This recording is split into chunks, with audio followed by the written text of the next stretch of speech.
Assalamualaikum warahmatullahi wabarakatuh. Berjumpa lagi dengan saya, Mar'atus Solihah. Kali ini saya akan menjelaskan tentang jurnal umum ya bagi perusahaan jasa. Sebelumnya, pelajari dulu apa itu perusahaan jasa. Perusahaan jasa adalah perusahaan yang kegiatan utamanya adalah memproduksi produk tidak berwujud dengan tujuan memperoleh laba. Kemudian ciri-ciri dari perusahaan jasa, yang pertama adalah perusahaan jasa tidak menawarkan produk yang jelas wujudnya karena yang dijual adalah benda tidak berwujud ya, abstrak. Kemudian yang kedua ciri-cirinya adalah sulit mengukur standar harga atas jasa yang ditawarkan karena barangnya tidak berwujud sehingga sulit untuk mengukur standar harganya. Kemudian di tahap akuntansi untuk perusahaan jasa sendiri nanti ada tahap pencatatan, kemudian tahap pengikhtisaran, dan yang terakhir adalah tahap pelaporan. Di dalam tahap pencatatan ada kegiatan mengidentifikasi, kemudian menganalisis ya dari bukti transaksi, nanti dicatat ke dalam jurnal umum untuk pencatatan awal. Setelah dicatat ke dalam jurnal umum, kita posting ke buku besar di penggolongan ya. Jadi setiap kelompok akun harta di golongan sendiri, kemudian kelompok akun hutang sendiri, dan kelompok lainnya. Kemudian di tahap pengikhtisaran, di sini nanti kita akan membuat neraca saldo, kemudian menyusun ayat jurnal penyesuaian, dan membuat kertas kerja atau neraca lajur. Nah, dari kertas kerja ini nanti kita buat jurnal penutup untuk langkah selanjutnya. Di dalam jurnal penutup ini nanti kita juga akan memposting ya dari jurnal penutup ke buku besar. Jadi ada pemostingan juga untuk jurnal penutup. Kemudian setelah itu kita akan menyusun neraca saldo setelah penutupan. Di tahap pelaporan ada neraca saldo, kemudian AJP atau ayat jurnal penyesuaian, dan kertas kerja. Dari data kertas kerja ini nanti kita buat laporan keuangan. Di dalam laporan keuangan ini nanti ada laporan laba rugi, kemudian laporan perubahan modal, laporan neraca, ada laporan arus kas, dan catatan atas laporan keuangan.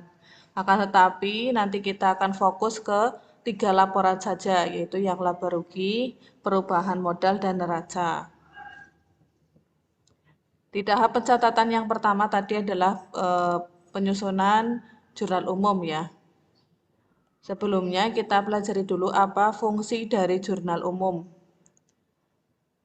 Fungsi dari jurnal umum yang pertama adalah fungsi mencatat, yaitu jurnal menentukan kemana akun dan dengan jumlah berapa suatu transaksi dicatat. Jadi dengan adanya jurnal nanti kita akan mencatat di sebelah mana akun tersebut, kemudian jumlahnya itu berapa yang akan kita catat. Fungsi yang kedua adalah fungsi historis.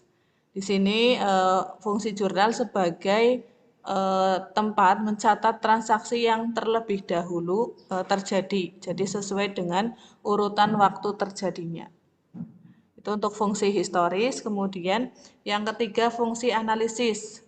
Fungsi analisis ini jurnal sebagai tempat untuk menentukan akun, kemudian jumlah, kemudian sisi debit atau kredit ya, kemudian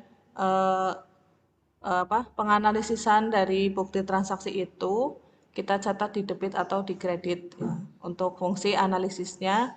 Kemudian fungsi instruktif. Di sini jurnal berfungsi sebagai perintah untuk mencatat berapa nominalnya, kemudian akun apa yang akan dicatat. Yang kelima adalah fungsi informatif. Di sini jurnal berfungsi untuk menampilkan tanggal, nama akun, keterangan, dan jumlah yang terlibat di dalam transaksi tersebut. Itu untuk fungsi jurnal. Kemudian sebelum ke pencatatan jurnal umum, kita juga harus mempelajari mekanisme debit dan kredit ya, karena masing-masing kelompok akun itu berbeda untuk penempatan jika bertambah di sebelah mana, berkurang di sebelah mana.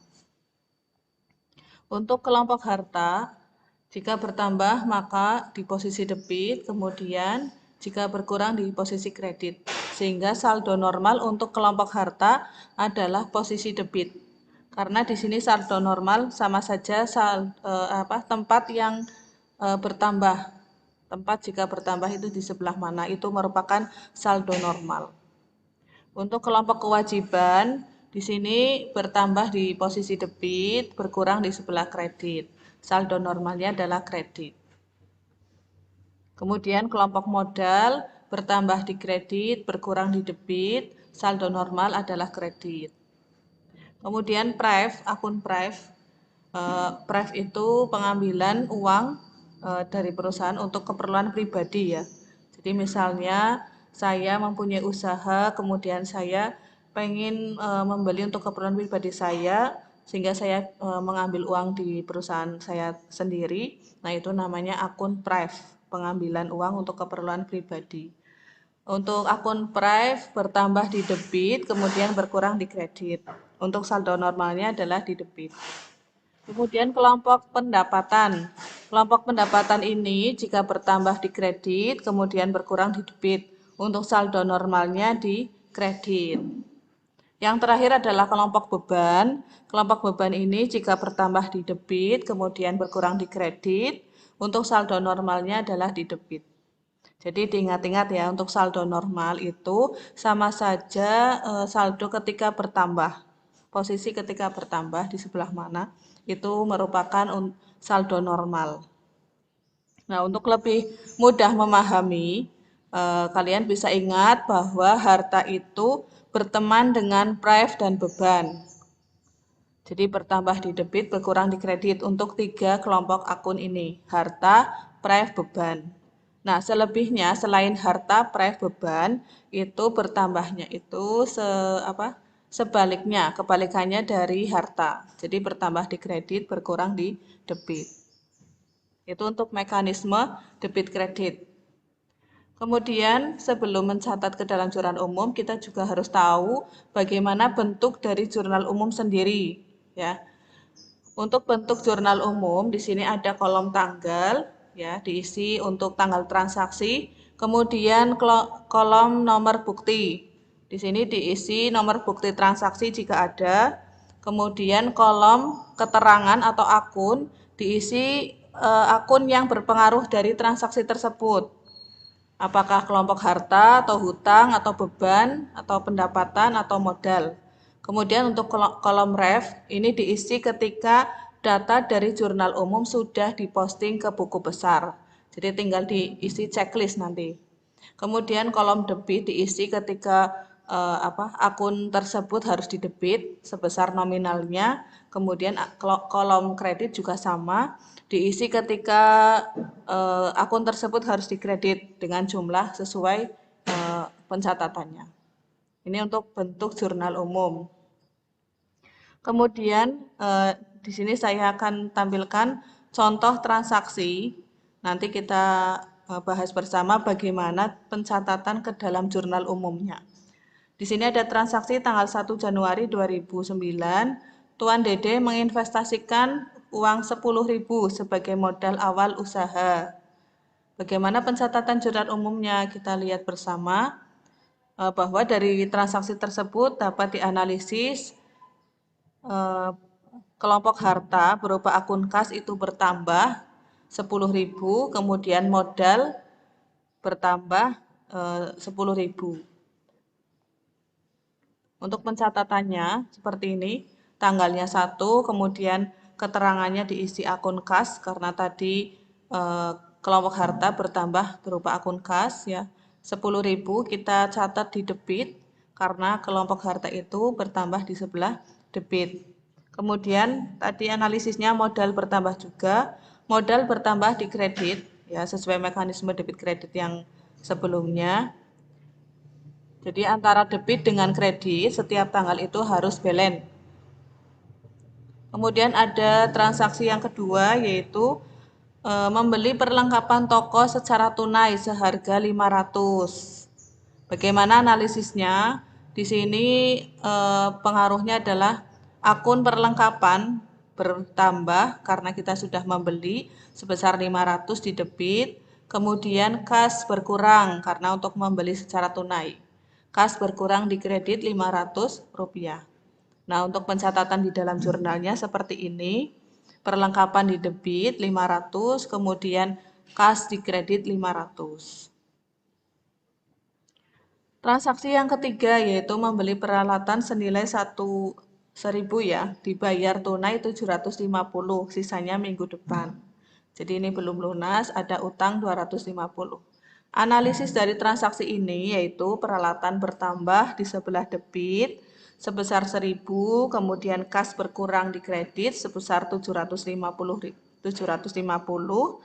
karena Tuan Dede ini membayar tunainya baru 750. Jadi kasnya hanya berkurang 750. Sisanya merupakan utang sehingga utang bertambah di sebelah kredit 250. Pencatatan ke dalam jurnal umumnya seperti ini, yaitu peralatan di debit 1.000, kas berkurang di kredit 750 dan utang bertambah 250 di kredit. Nah, ini posisi debit dan kredit sudah balance sama-sama jumlahnya 1.000. Kemudian tanggal 4. Di sini transaksinya memperoleh pendapatan selama 1 minggu senilai 600. Bagaimana analisisnya? Ada kas bertambah di debit 600, kemudian pendapatan bertambah di kredit sebesar 600. Jadi ketika kita memperoleh pendapatan, baik secara tunai maupun kredit ya, itu pendapatan pasti bertambah di sebelah kredit. Pencatatan ke dalam jurnalnya, di sini kas bertambah debit 600, pendapatan bertambah juga di kredit 600. Kemudian tanggal 5, telah diselesaikan pekerjaan senilai 1.500, dibayar tunai 1.000, sisanya minggu depan. Nah, ini berarti Tuan Dede yang belum menerima semuanya ya, karena sudah menyelesaikan pekerjaan tetapi baru menerima 1.000, baru dibayar 1.000. Bagaimana analisisnya? Dari transaksi ini mengakibatkan kas bertambah di sebelah debit 1.000, piutang bertambah di sebelah debit 500. Piutang ini adalah yang belum terbayarkan ya, sisanya. Kemudian pendapatan bertambah 1.500 di kredit. Jadi untuk pendapatan walaupun kita belum menerima semua, pendapatannya tetap sejumlah yang harus kita terima, yaitu 1.500. Pencatatan ke dalam jurnal umumnya seperti ini, kas 1.000 di debit bertambah, piutang di debit 500 bertambah, pendapatan di kredit 1.500 juga bertambah. Kemudian tanggal 6, membayar biaya keamanan untuk 2 minggu sebesar 450. Nah, ini karena kita membayar sehingga pengaruh transaksinya yaitu beban keamanan atau beban lain-lain sama saja bertambah di sebelah debit 450, sedangkan kas berkurang di sebelah kredit 450. Kenapa berkurang? Karena untuk membayar biaya keamanan untuk 2 minggu. Pencatatan ke dalam jurnal umumnya seperti ini, beban keamanan debit 450 dan kas kredit 450. Kemudian tanggal 7, Tuan Dede mengambil uang tunai untuk keperluan pribadi sebesar 1.250. Nah, karena ini pengambilan untuk keperluan pribadi, maka akunnya adalah akun PREV. PREV-nya bertambah di debit 1.250, kemudian kasnya berkurang karena sudah diambil. Berkurang di sebelah kredit sebesar 1.250. Pencatatan jurnal umumnya, PREV Tuan Dede di debit 1.250, kas di kredit 1.250. Untuk tanggal 8 di sini ada transaksi Tuan Dede membayar utang usaha atas transaksi tanggal 3 senilai 250. Bagaimana analisis transaksi ini? Analisisnya adalah utang usaha berkurang di sebelah debit 250, kemudian kas berkurang di kredit 250. Untuk pencatatan jurnal umumnya seperti ini. Tanggal 8 utang usaha di debit 250 karena berkurang, kemudian kas di kredit sebesar 250. Kemudian tanggal 30, peralatan toko yang disusutkan selama 1 bulan senilai 100. Nah, ini transaksi penggunaan atau penyusutan peralatan. Analisisnya, beban penyusutan di debit 100, kemudian akumulasi penyusutan di kredit sebesar 100. Untuk pencatatan jurnal umumnya, beban penyusutan peralatan di debit 100, kemudian akumulasi penyusutan peralatan di kredit 100. Jadi untuk transaksi penyusutan itu pasti akunnya adalah debit beban penyusutan dan kreditnya akumulasi penyusutan. Nah, untuk apa yang disusutkan itu tergantung dari transaksi karena di sini yang disusutkan adalah peralatan sehingga di sini akunnya beban penyusutan peralatan. Jadi peralatannya ini nanti bisa diganti sesuai dengan apa yang disusutkan di transaksi. Terima kasih, itulah penjelasan dari saya. Kurang lebihnya mohon maaf, semoga bermanfaat bagi kalian. Saya akhiri, wassalamualaikum warahmatullahi wabarakatuh. Jangan lupa subscribe, like, comment, and share.